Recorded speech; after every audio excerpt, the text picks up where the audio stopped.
Hey everybody, we're back, and this is Sam with Paranormal Review. I know, you haven't heard from me in a while, and you probably thought I got lost, or ghosted, or I don't know, something. I know many of you have wrote to check on me, and I really appreciate that. If you listen to any of our other podcasts, you've probably been able to kind of piece together what's been going on. I know that we haven't had an episode since January 20th, and today is February 13th, and I am so sorry. I do really want to apologize. I have been coaching basketball, and our season is finishing up, and I haven't had a lot of time. Then I broke my glasses, and that was a total fiasco. I found out I had to go get a new prescription, and so I had to go see the eye doctor, and then had to wait almost a week for them to get completed, so I didn't have any glasses, so I wasn't able to watch a whole lot because I'm blind as a bat. And then I kind of started getting sick and pretty much lost my voice. And like I said, if any of you listen to any of our other podcasts that are out there, I attempted to do a podcast where my voice wasn't 100%. It's still not 100%. You're still going to hear it kind of crack and break a little bit. I think that's from getting loud coaching basketball. But it is back a lot better, and so I really want to get back into this. So I decided, hey, let's start recording again, and I wanted to start with episode 3 of the new Ghost Hunters. Now, the episode title is Return to St. Augustine. I've told you before that I wasn't into Ghost Hunters originally. However, as they are showing them, I am taping some of them on DVR, and I'm going back and watching them so that I can see how Jason and Grant interacted, what their protocol was, things like that. I may even review a couple of those if some of you guys would be interested in them. But I have seen the old episode of Ghosters where Jason and Grant are in the St. Augustine lighthouse, and they happen to look up, they hear a noise, and a couple floors above them they catch on camera a figure that appears to be leaning over the rail and kind of flashes back, and how they went up to investigate that and didn't find anyone up there. And of course there's only one way up and down, so there was no one that passed them, and how intrigued Grant was. So when I pulled this up, and like I said, I've been DVRing a lot of paranormal shows and have just kind of been picking and choosing, hey, what are we going to watch? So as I sat down and watch it, I'm giving you my reactions to it and the questions I have, and I've told you that I'm coming from a skeptical background where I've had no experiences, not sure that I want to have any experiences, but that I'm trying to figure out, what it is along with them. I'm also maybe asking questions that maybe they did ask, but the TV show, when it edited, didn't add, or I'm trying to do some research further, as you've seen in past episodes on the internet, to find out what has happened since or what happened before, to see if, some scams are going on, or if people are trying to play the TV's investigators, or if they're just trying to get publicity, kind of what's going on. So, like I said, when I hit my DVR, I thought, "Hey, let's watch the new adventures." I am up for watching Grant interact with this new team.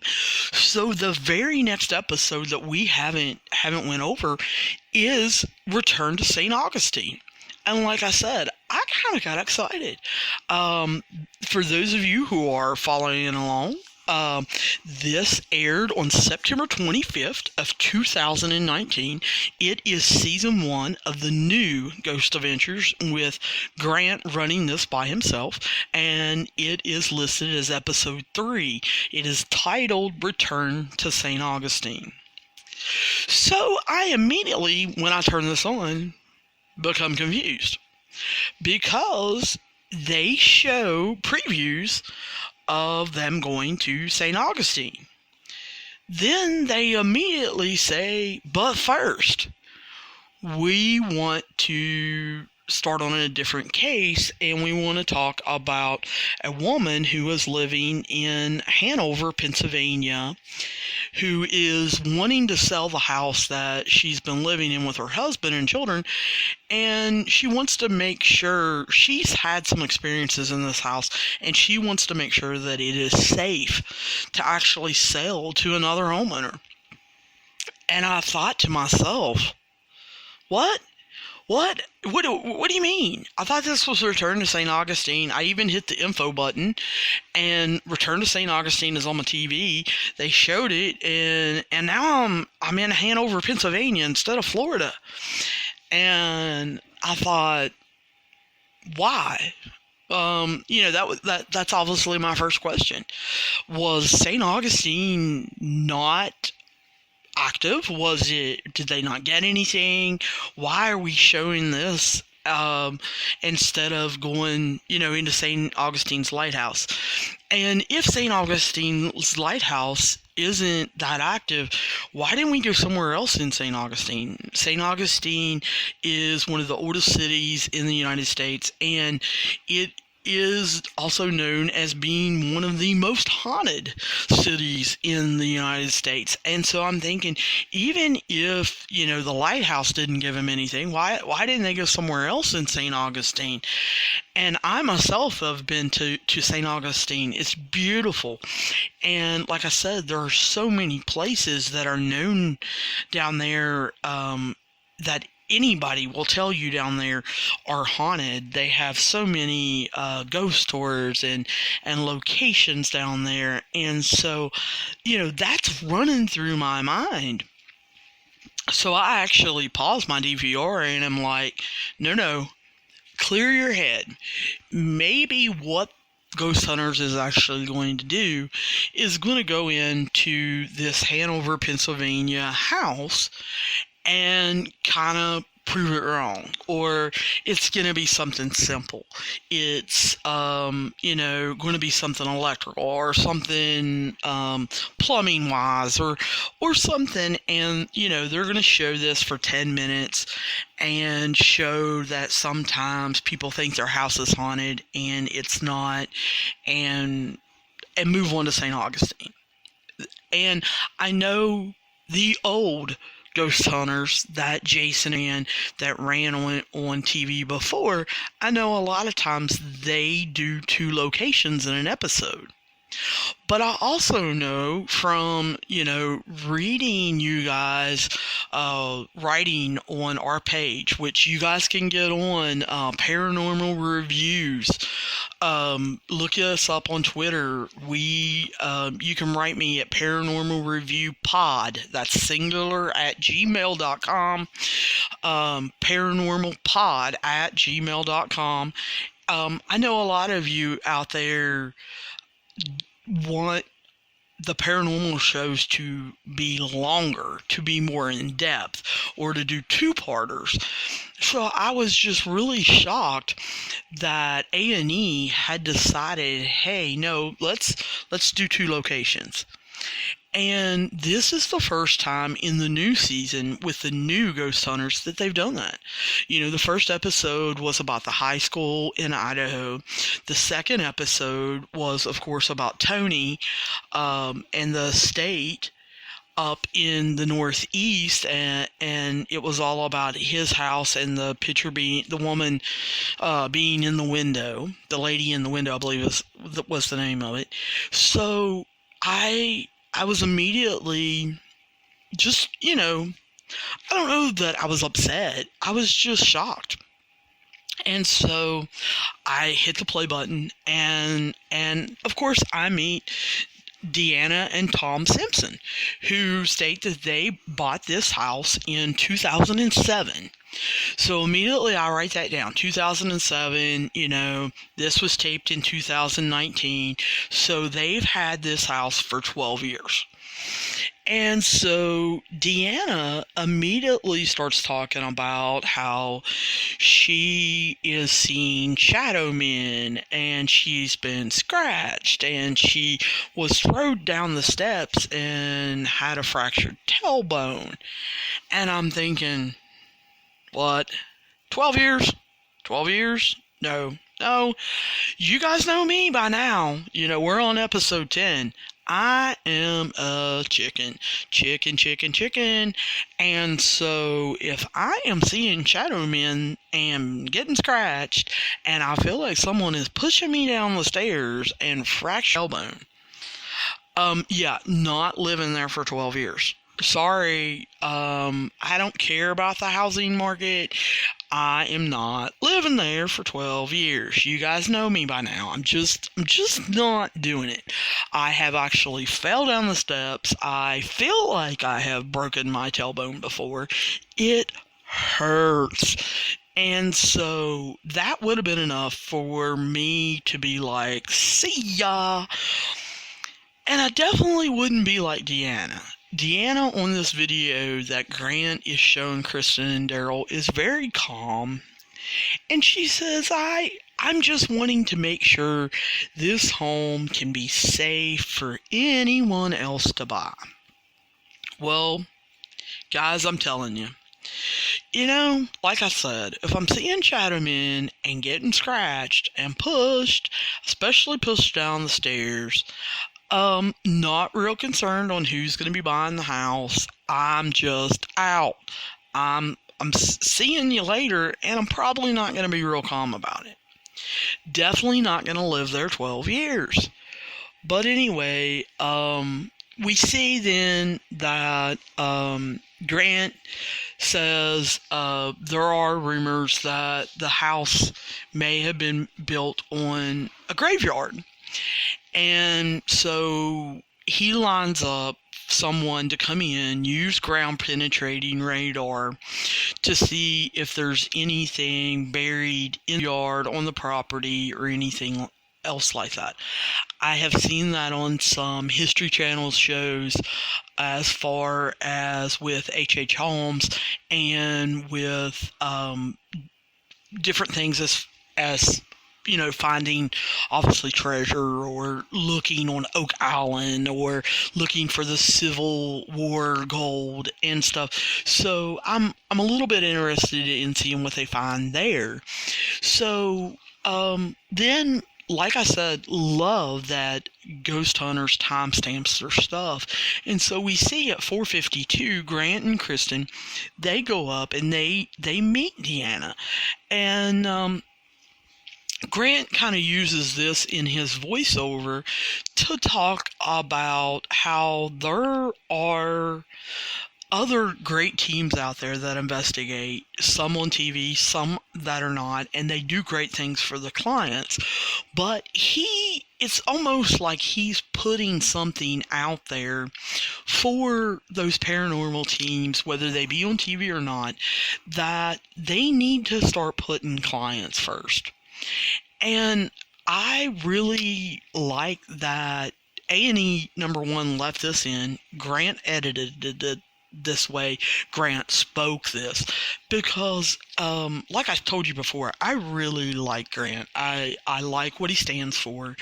And he just flat out says, if you're a paranormal team and you're going into people's houses, whether you're on TV or not, you don't need to be trying to live out your paranormal fantasies and dreams and try to make things happen and make things worse for these clients.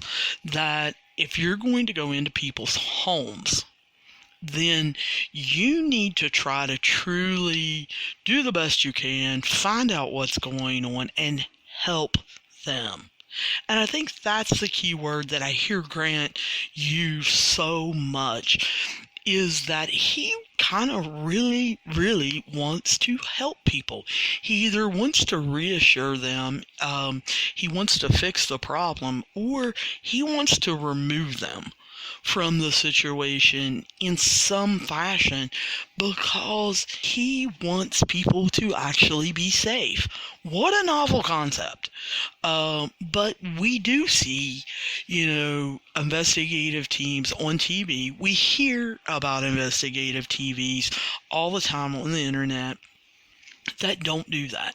That they go in someone's house that truly is scared, truly is terrified, that truly is going through something, and either number one, make it worse. Number two, they start something up or bring something in, or tell them there's nothing going on and there is, or they verify it and then they do nothing about it. They don't know how to solve it. They don't have any training. They don't pretend to have training. They don't ask other people that may have training to do things. I really feel like if you are going to pursue this, and you find something, or you think you find something, that you should try at least to make an attempt to make it better, or find someone that is going to make an attempt to make this better. So, Deanna talks to Kristen and Grant about how she felt really euphoric finding this house, that she felt like she had found, a childhood home, and that she really felt like this was the house. However, almost immediately after moving in, that feeling just kind of dissipated, and she started getting headaches. She started becoming nausea. She had dreams of massive black shadows coming out of the wall. And how this, really unnerved her, and she talked to Tom about it, and Tom said, it's just you being overwhelmed, you're having stress dreams. And she kind of goes into how they were both divorced. She had 3 kids. He had 3 kids. They were moving in together. They were trying to make a life together, and kind of, starting this all. And it was stressful. It was a very stressful time. And then she talks about how, she was with Tom, and she went to go up the stairs, and she saw a black mist, and that something knocked her down those steps, and that she felt something, and how this started, causing problems in their new marriage, and it started bringing extreme stress on both of them.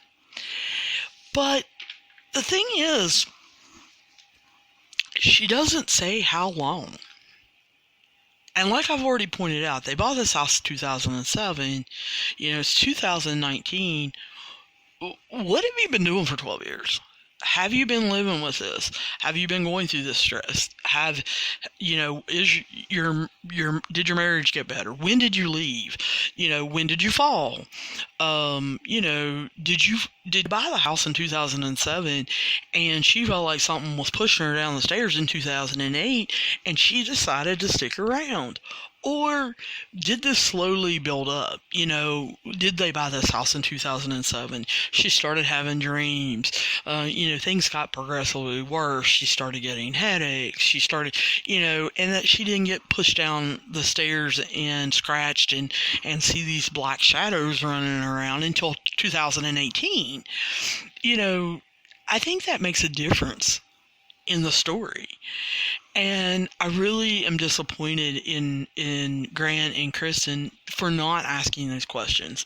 And if they did, why didn't you leave it in? I want to know that information, especially with Kristen being, her background being a therapist, being, a psychologist, and her dealing with people with traumatic issues. I would think that she would want to ask further information. And then Deanna says, of course, we fled the house. We left. We got out of Dodge. Well, when? When did you leave? Have you been sitting on this house for 5 years? Did you flee in, 2010 and this house has just been kind of hanging out, maybe on the market? What exactly has happened? And, then Grant, of course, says, he wants to give her a hug. And I felt like, I know a lot of you out there that are skeptics or don't want to like this show or don't want to believe in it or anything like that, want to say, oh, Grant did that for TV. No, I personally have never met Grant. I get the feeling that that's just him. I think he's a nice guy. So I think that was genuinely him. Then they flash over to Daryl and Mustafa, and they are talking to the ground-penetrating radar gentleman. Mustafa says that he's researched and that someone may have actually died on the property in 1876. And so he asks a question that I find very intriguing, very, I'm glad that they left that in this episode, because he states, if something would have been buried in 1876, would this ground-penetrating radar actually pick it up? And, the gentleman who is the expert in this says, well, it depends on the material. It depends on the erosion. It depends on how far down it is. He talks about how the ground-penetrating radar machine, he says that, it can go down 25 feet. However, he has it set on 12. And, that caught my attention. And he talked about how when Daryl asked, do you think that if someone was buried here in a casket, that you actually could see that? And he said, definitely. And he said, he even pointed to the screen and they showed it on the camera. He said, I would be looking in this area. It's between 6 to 8 feet. But you could also see that he was pointing basically to the middle of the screen where he said, hey, I have this set on 12 feet. And I like it that they said he didn't find anything. He said, I didn't find anything. He said, I didn't even find a bottle. And of course, Mustafa makes a joke showing his personality and says, gee, I wish we would have found some jewelry or we would have found something exciting. But they didn't. And so I like when shows go that extra mile. Hey, we heard this is a rumor, maybe this is causing it, we want to rule it out, we want to debunk it, we don't want to talk about it, and then not do anything about it. So we got this ground-penetrating radar guy, and we don't care to show you, hey, he didn't find anything. And so I like when TV shows do that. I like that, the very next thing, they show him setting up the cameras. And Grant immediately starts saying, she's had nausea, she's having headaches, and we need to rule out environmental causes first, like, carbon monoxide, like high electronic magnetic fields that could cause this thing. And they start, taking pics, and they want to make sure that this is basically safe. I think any good leader, no matter what kind of investigation you're doing, whether it's a police investigation, whether it's a paranormal investigation, or whatever, I think that's something you should definitely do first, is get things checked out environmentally, number one, to make sure it's even safe for you to be in there. So, I think it would be awful for Grant to have sent his team in there to do a paranormal investigation like we see so many on TV do, without checking out, hey, is this even safe for my team to be in there? Are they going to have headaches? Are they going to suffer from nausea? Are they going to slip and fall, up or down the stairs due to environmental factors? So I really like this. So we see, again, because they timestamp things, that 9:02, they go lights out. And I like that they show that they were doing something. We don't really know what, but they were doing something from 9:02 to 9:26, because they show the timestamp 9:26 that they're heading downstairs. And you hear them talking. You hear, that they're smelling cat. Kristen says it smells like a damp basement to me. Grant starts talking about how high EMF can cause you to make you feel different. It can, cause headaches. It can cause nausea. It can cause dizziness. Daryl starts taking readings of carbon monoxide. Obviously, carbon monoxide can make you feel dizzy, cause you to fall. So, Daryl says there's no carbon monoxide. We're getting a rating of 1. That doesn't do anything to you. That's pretty typical of a normal house. We're getting no ratings. So Brandon then uses a tri-field detector. He finds nothing. So they basically then have almost a mini team meeting, and it is determined and decided as a team, hey, there's nothing going on here. We have no carbon monoxide, we have no EMF going on, so there is no environmental reasons that we can, quickly find that would make it an unsafe situation or cause issues with her. So it's decided that Mustafa and Brandon are going to start off in the attic, while Kristen and Daryl start off in the first floor kitchen, and then Rochelle and Brian will be in the basement. And they again show the timestamp that at 10:16, Brandon and Mustafa are looking for a logical reason of why you may fall down the stairs. They start an EVP session, an electronic voice phenomenon session with a tape recorder, and they kind of ask some questions, and they want to check to see if it's working.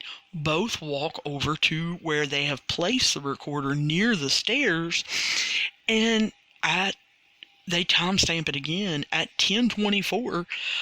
The cameraman almost falls down the stairs, and they show how steep these stairs are, and they show basically how, could lose their balance on a steep set of stairs. But then they pan the camera up, and Brandon shows you the ceilings, and the ceilings are sloped. They are, at an angle, and it can cause disorientation. They talk about how the carpet's slippery. They talk about how, you could be in this room with being disoriented, carpet being slippery, steep stairs, and you could fall down the stairs. Well, again, as they're kind of going through this, I hit pause, and I'm thinking, See, it sure would have been good to know when she fell down the stairs. Yes, you're going to hear me beat this point. Because, you know, they bought the house again in 2007. So did she fall down the stairs, get pushed down the stairs, whatever? Did she do that right after they bought it? Is Brandon correct? Is the ceiling causing a distortion? The carpet slippery, and she fell down a set of steep stairs, and it did feel, because of headaches and nausea and seeing shadow men and having these dreams, did that cause her to think, oh, I got pushed? Or did this happened in 2017 after she's lived in the house for 10 years? Because you would think, hey, if you've lived in the house for 10 years, the ceilings aren't going to disorient you. You're going to know the carpet's slippery. You're just going to automatically adjust to that or compensate for that. The stairs are steep. I have a relative whose stairs are steep. I know that. I've been in their house numerous times. I take my time when going down them. I hold the railing. I compensate for the stairs being steep. So, it would have been nice, to know when she fell down the stairs and what was going on. So then in 1133, we find that Kristen and Daryl are in the first floor living room. So I immediately am like, whoa, wait a minute.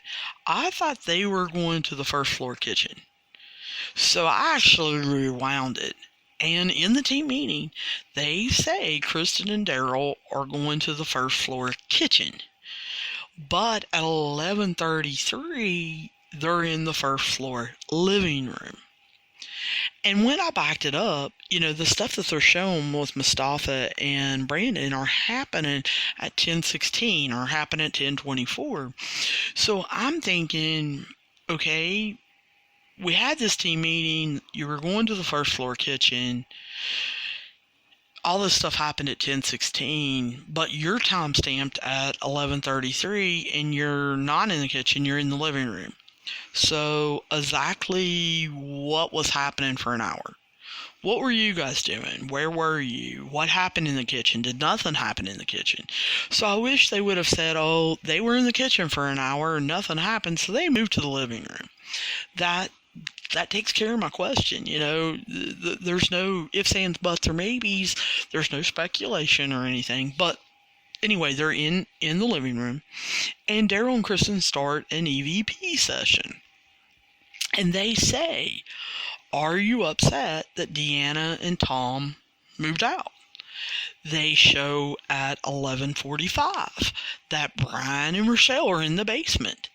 And they say, are you here with us?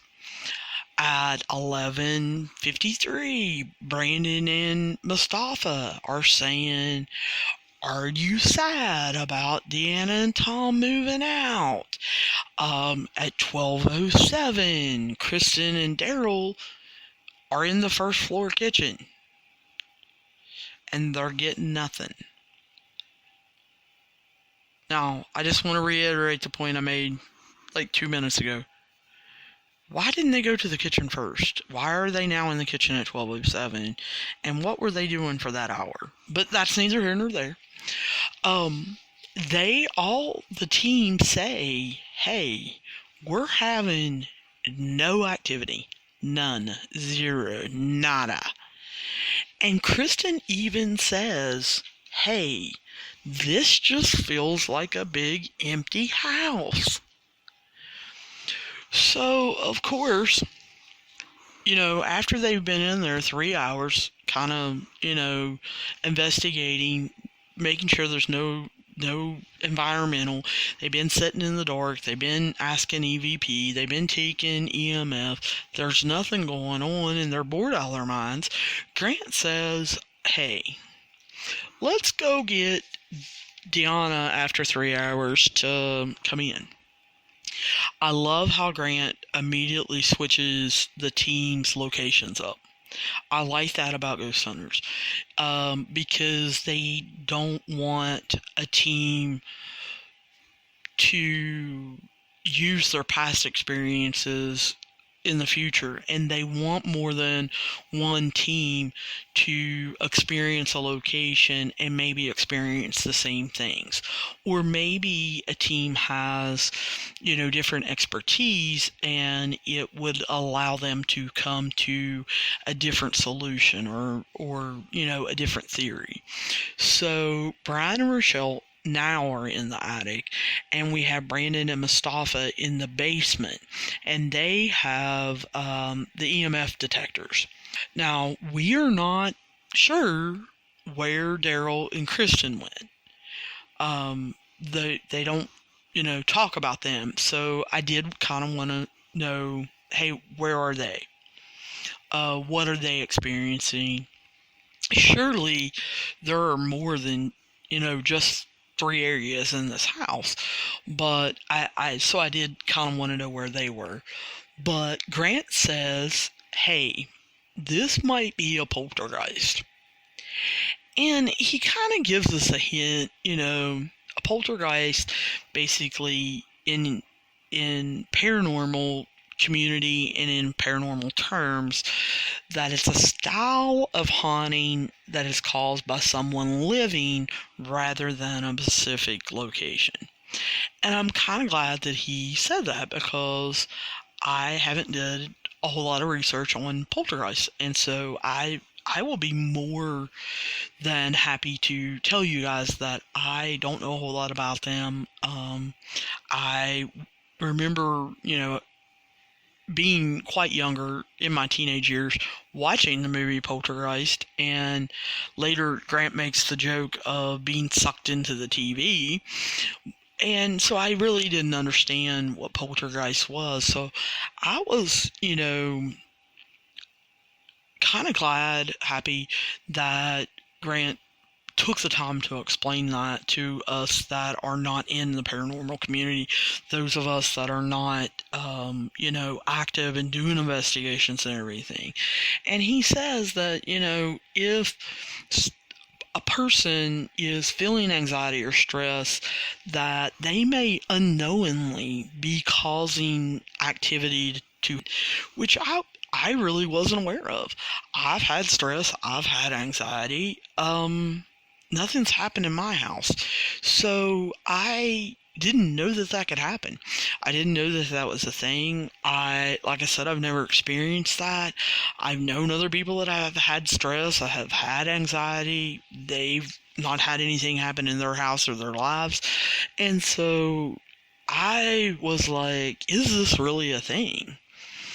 So at 107, Grant and Deanna are in the first floor kitchen, and we immediately see them flash to Rochelle in the attic, and she's getting a chill. And at 107, Brandon's getting a weird feeling in his head in the basement. And then Rochelle is feeling her head getting squeezed. And she shows Brian how she feels like it's getting squeezed. And then, boom, 111, they start showing the attic, boom, getting EMF going off. At, 111, boom, in the basement, EMF going off. At 114, Mustafa is down in the basement in a room, and he said he feels like something is pushing on him, and pushing him almost to the door, pushing him out. And he said, it's just a weird feeling. EMF still going off. Well, Grant then kind of moves Deanna. I want to know, did they radio? They have walkie-talkies. Did someone say, hey, we're getting activity? Or was Grant planning on just keeping her in there for about 15 minutes? Did he know that his theory about a poltergeist may have worked. Because at 1:21, Deanna leaves, and immediately EMF stops. Immediately they're not feeling anything, and they don't get anything. And so they show Grant saying that he believes this is textbook poltergeist theory. And then they show, the whole team breaking down the footage and doing the reveal. And they show Grant telling Deanna and Tom that he believes that this is poltergeist. He believes this is activity that is surrounding a person that is still alive, which is her. And she definitely acts a little shocked. He says he believes this can be heightened when you're anxious or you're stressed. And he said, but don't look at this as necessarily a bad thing. That there can be comfort in this because you actually control it. And again, she kind of looks shocked.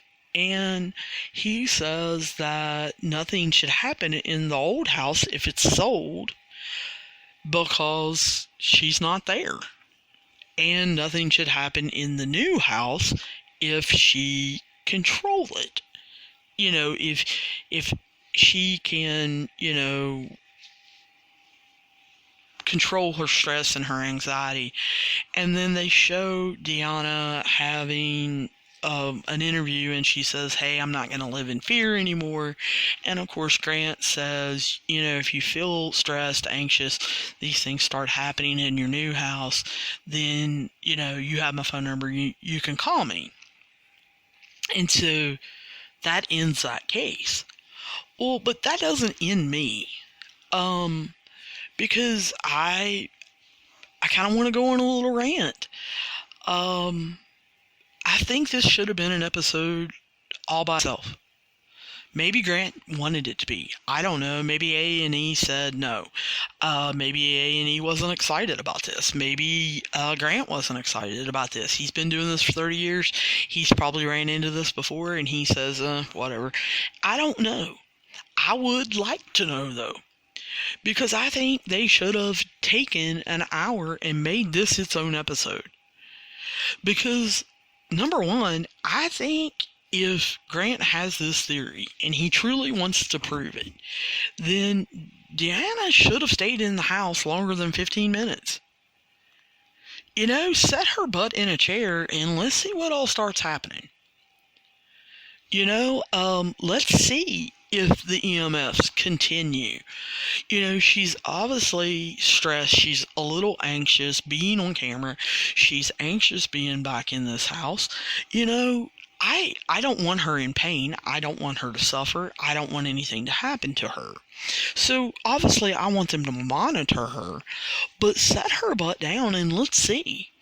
Let's see if things escalate. Let's see if EMF goes up. Let's do some EVP sessions. Let's see if we can get voices. We've got cameras set up all over the place. Let's see if we catch any shadow men. How about, we send something, some object or a person up and down the stairs and see if they get pushed. Let's actually do some experiments. Let's actually use some science. Grant, you brought this up. You think this is a theory. Let's expand on it. You took a half an hour with this case. Let's actually take the whole hour. Let's expand on this theory. Let's see. Heck, let's set up a test experiment where we do stress Deanna out a little bit more. Like I said, I don't want her in pain. I don't want to hurt her or anything like that. But let's add to her anxiety. Let's, add to her stress. Let's see if we can get something to manifest. After we take her out, show me that there's nothing. They told me, hey, there's nothing. Hey, we didn't get any more readings. We didn't get anything. Show me that. Show me that on camera.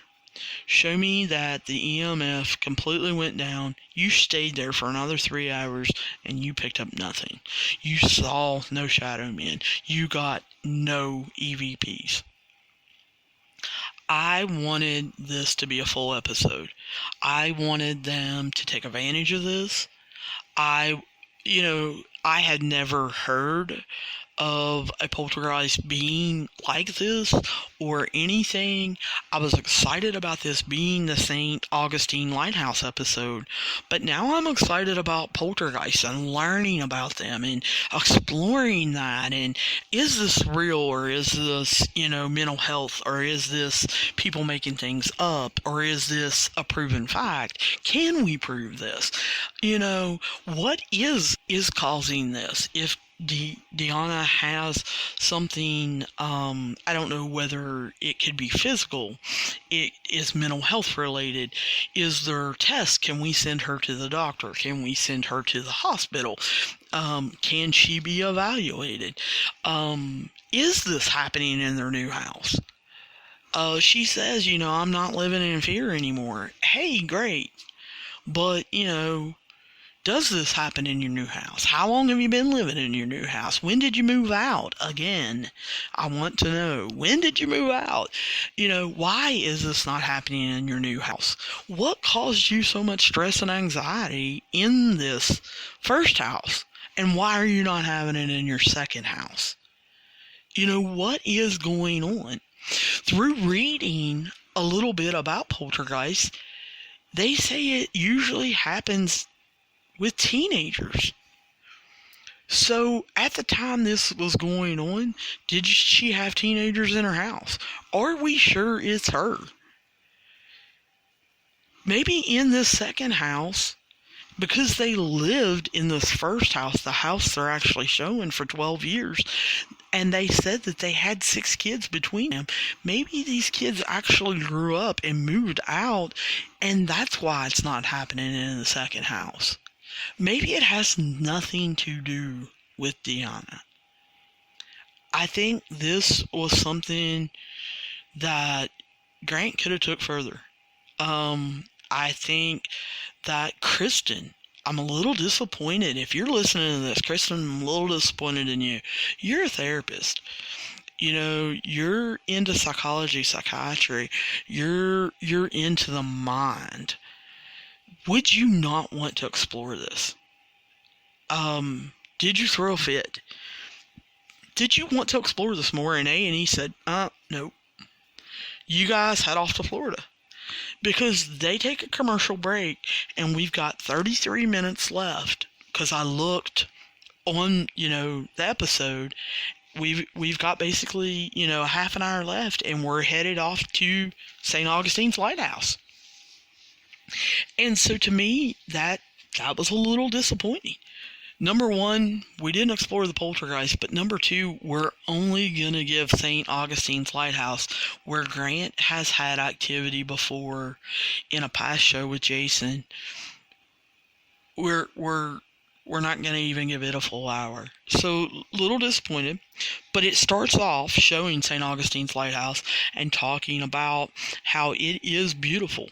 It's historic, and how Grant knows it's active based on his experiences. He talks about when he was there before, how he saw a figure looking over the banister in 2006, 13 years ago, and how he chased it, and there was nothing up there. And there was only one way up, only one way down, nothing past them. And how he shows Kristen and Daryl a video that he was sent by Kelsey Lloyd. Kelsey Lloyd is the specialty programs manager of St. Augustine's Lighthouse. Now, immediately, of course, me being a skeptic, red flag goes up. Because let me repeat that again. Kelsey is the specialty programs manager. Well, to me, that means you create programs that are special for the lighthouse in order to get more tourism there, in order to get more people there. So obviously you're going to be sending a video when you hear Ghost Hunters is coming back on TV. Because if you can get Ghost Hunters down there and you can get this episode on TV, well, you're going to get more tourists to come. You're going to be able to create more, you're going to be able to collect more money. So, I immediately, boom, red flag. But in the video, she talks about how the activity has increased since Ghost Hunters has been there, and that shadow figures are being seen more often, and now they're having people hear things in the woods. Well, that makes sense to me. Like I said, red flag goes up. Grant says he was there in 2006, 13 years ago. Well, of course, they're going to have activity increase. Number one, tourism is more popular. St. Augustine is more popular. Two, this was on TV. Of course, people are going to flock there wanting to have their own experiences, wanting to, redo and recreate what Ghost Hunters did. So, of course, people are going to say activity is increasing. Whether it is or not, I don't know, but and I don't want to say that it's fake because I don't know. I'm just saying, of course, activity is going to increase after a major TV show shows up. And so, like I said, she is going to say that it's increasing. So they get down to Florida, and you see Grant talk to Kelsey, and she states that a lot of the tours that are happening on the weekends, that people are seeing shadow figures in the lighthouse. And when you look up the tours that are happening on the weekends, they are overnight tours. They are a lot of paranormal tours that are happening, and they walk into the lighthouse, and she comments, it's echoing loudly. Grant tells Kelsey about the figure he saw, and Kelsey immediately says, I know, I saw the same thing. And she describes it, and they show Sammy Washburn. She's a lighthouse tour guide, and she said, she was leading a group at night, and she saw a shadow figure running up the stairs. She couldn't hear anything, but that she saw, a shadow figure kind of running kind of up the stairs. They go back to Kelsey. Kelsey says they're getting activity in the woods, that a lot of people are hearing little girls giggling. And Grant says, this makes sense based on the history. So Kelsey says, yeah, the lighthouse foreman had two little girls and another little girl that died in a cart accident in the woods. And so, yes, of course, that does make sense that you would hear little girls giggling. They say, or they go back to Daryl, and he says, I'm real excited to investigate this place, especially because of the new claims. But, he's also on the Ghost Adventures team, the new one, and he knows what the old one had, and so I can't blame his excitement. They show him setting up the cameras, and I like. I probably can say I love that they changed the teams. We've been seeing Brandon and Mustafa together a lot. We've been seeing Rochelle and Brian together a lot. We've been seeing Daryl and Kristen together a lot. In this one, they change up the teams, and Mustafa is actually with Kristen, and they take the lighthouse while Brandon goes with Brian into the woods. And so I'm wondering where is Rochelle? Where is Daryl. They just showed him and he talked about how excited he is, and he's not in one of these first teams. Grant's not in these first teams. So are they at a base? Are they watching things? I wish they would show them. I wish, maybe they would have some commentary or something. But anyway, they go lights out at 11:30. Mustafa immediately tells Kristen, hey, I want to set up REM pods on this bottom level. I want to set one up halfway up, and then I want to set one up at top of the lighthouse. And Kristen, immediately agrees. I wish she would have said, no, let's set one up on every level. But he explains that a REM pod is a device that the paranormal community uses to detect motion by it generating a 360-degree electromagnetic field, and when something breaks that field, then it shoots off a sound, but it also lights up.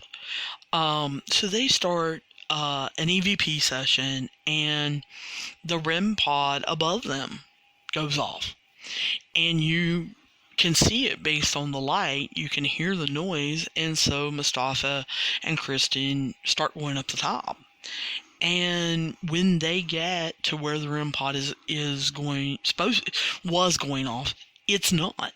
It's not when they actually get up there. And so they go to the top, and you can tell they are not acting. They actually are moving pretty quick up and down these stairs because they are breathing hard. You can tell that they have been going through some activity there. So they get to the top, and the REM pod about halfway down goes off. And I like how Kristen says it's almost if something is playing with us. Now, I really wish they would have set up static cameras and showed those cameras and almost did a 3-picture scene where we're looking at the REM pods. We have a camera focused on the REM pod on the bottom. We have a camera on the one halfway, and we have one at the top. And then obviously we have a camera with Kristen and Mustafa, and we can actually see by that camera that nothing is setting that REM pod off. There's no animal, there's no anything, there's not a cameraman, there's nothing. And that we actually see the REM pod actually go off. Then, based on those cameras, when Mustafa and Kristen actually start up the stairs, we can see when that REM pod goes off. Is it when they're 15 feet away? Is it when they're, a floor away? Is it, when they're right up on it? When does that REM pod stop? And you can see them by their camera, and we could see them talking and them being out of breath, and then we could see when the next REM pod actually goes off. So I really wish they would have thought through this experiment. Or after running up and down the stairs and Kristen saying, I feel like something's playing with us, that they would have actually stopped and set that up. That just seems like a natural solution. It seems like it would have been scientific. It seems like we would have been able maybe to convince more people that this is actually happening. I don't know. That's just a thought. But anyway, all of this, like I said, was happening at 12:29, and so we jump ahead to 1:48, and Brian and Brandon are doing an EVP session. They have 2 different devices that are recording their voices, and then they have an EMF detector.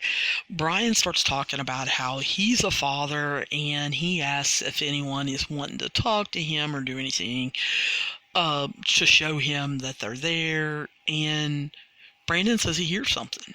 Brian says to him that it almost sounds like laughing, and Brandon agrees. And they agree to be quiet, and they hear it again.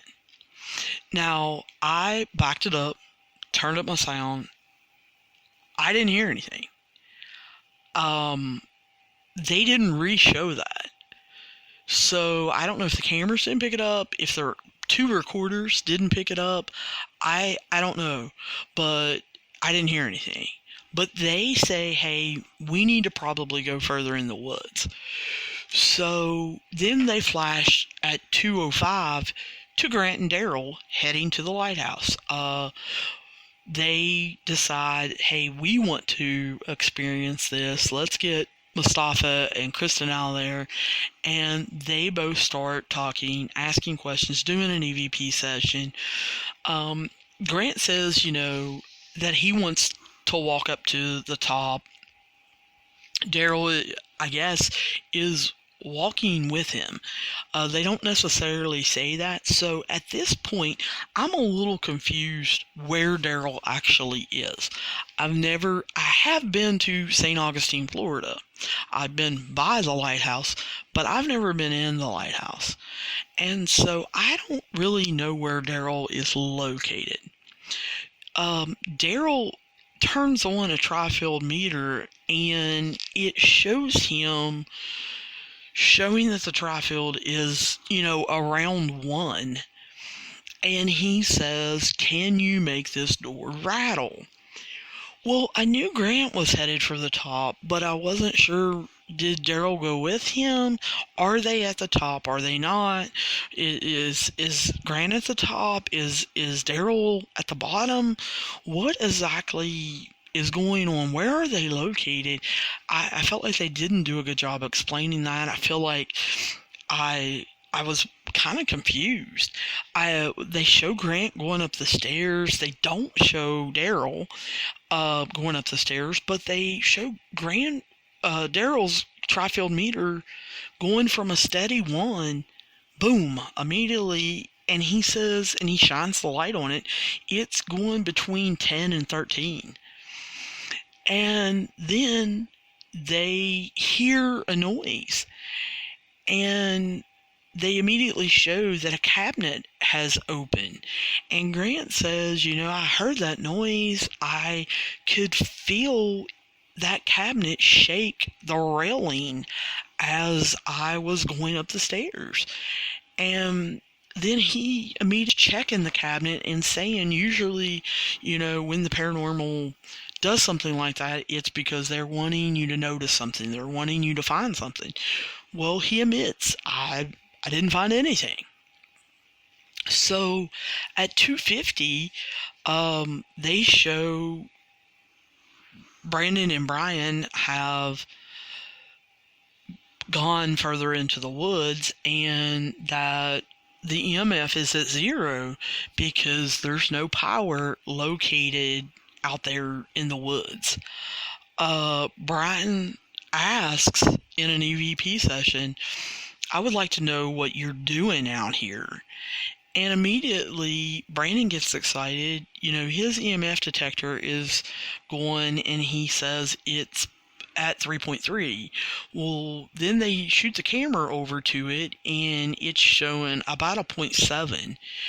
And then he gets real excited and says it went up to 27.5. But they never show it going that high on camera. They never showed it going, up. They never showed it going back down or anything like that. So I was a little confused about that. Then they hear something that they describe as massive coming through the woods. And they're both immediately scared. You can visibly see them scared. Again, I rewind. I don't hear anything. I don't hear anything coming through the woods.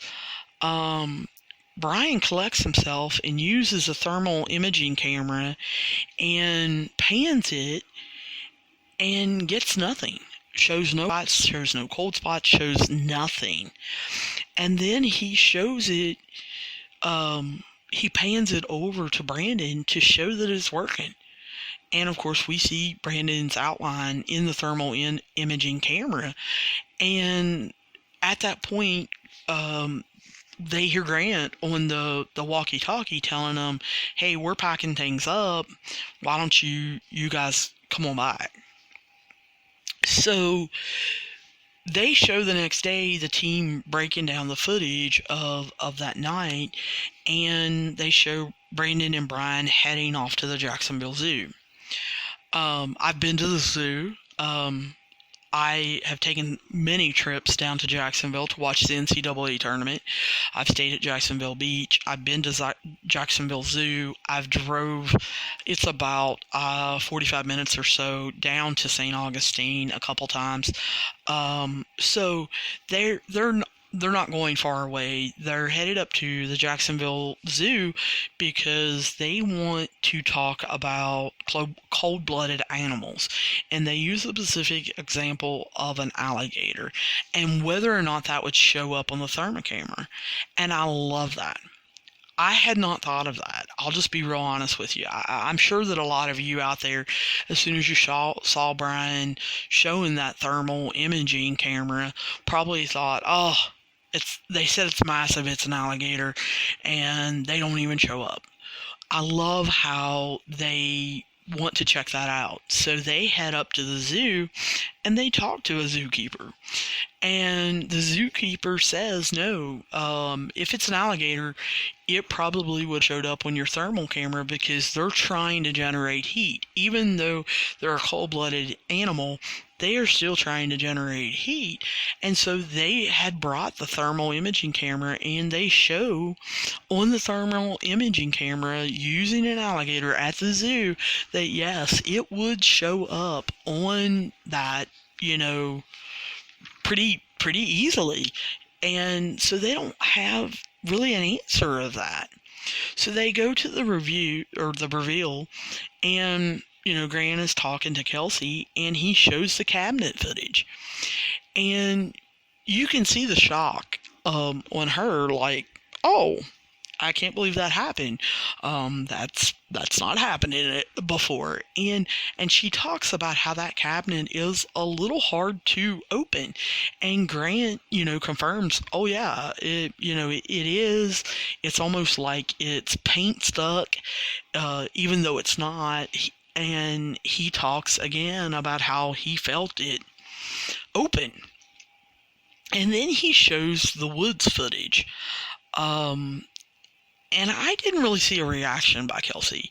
I don't know that she necessarily heard anything either. And Grant says they have absolutely no answer about the woods. He talks about how if it would have been an animal, that it would have had to have shown up on the thermal imaging camera. Now, Daryl goes a step further and says, he believes this is paranormal. And you can see Grant kind of thinking through, and he says, obviously there's not any malice. He believes it's safe to come to the St. Augustine Lighthouse. He doesn't believe that anything is there ready down, trying to kill him, trying to do anything to him. He feels like this visit was way more welcoming than the past times he's been at the St. Augustine Lighthouse, and he just doesn't understand what is going on. And by him admitting that, I like that. I like that he says, I don't have a clue. And I think a lot of people just don't have a clue. I don't have a clue. I'm a skeptic. Like I said, I've told you how I would have tried to do it. I would have tried to set something up scientifically to try to prove or disprove something. I don't know. I can't say what was going on there. I can understand now, after seeing the 30-minute part of the St. Augustine episode, why it was 30 minutes. The lighthouse is not that big. The cottage where the lightkeeper stayed is not that big. Like I said, I've been in that area. The woods are not, 100 acres long. So I understand why this was 30 minutes long. I don't understand why it was paired with the Hanover episode. I feel like that could have been an hour-long episode. I feel like they could have really explored that. So, I love this show. I like Grant. I like his team. I feel like we're getting to know their personalities a little more. I'm rooting for them. I'm wanting them to come up with different solutions or experiments or something to do. I like how they have a good mix, and I like how they're keeping the same mix. That's one thing that in watching the old Ghost Hunter series I don't like. Grant and Jason and Steve are kind of the constants so far in the series parts that I've watched. I have not watched all 11 or 12 episodes or seasons, so please don't write me about that. But right now, they're really the only steadying factors, and so they have different investigators all the time coming and going, and I feel like I can't get to know them. I feel like I can't get a feel for them, and that I don't really know whether to trust them or not. With this new crew, I feel like I am getting to know them. I feel like I'm getting their personalities. I feel like I know what they're capable of. So I am liking this. However, I had that problem with the second episode with Tony and the lady in the window episode. I felt like Tony was scamming. I have not the same problem with this third episode, but I do have a problem with this third episode. I really wish they would have expanded the Hanover part and added something else with the St. Augustine Lighthouse episode, or maybe not even have done it, or just did a St. Augustine episode. Have 30 minutes at the lighthouse and then go explore something else in St. Augustine. Like I said, that city is known as one of the most haunted in the United States. There are other locations in that city that they could have very easily explored and made an hour-long just St. Augustine episode. So I am on the fence about this episode.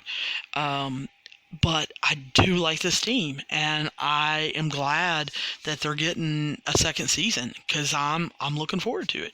So that's kind of what I think about this. You guys, however, if you have knowledge about poltergeist, if you have knowledge about St. Augustine, you have knowledge of the follow-up about Tom and Deanna Simpson or whatever, hit me up on Twitter. We're on Paranormal Review.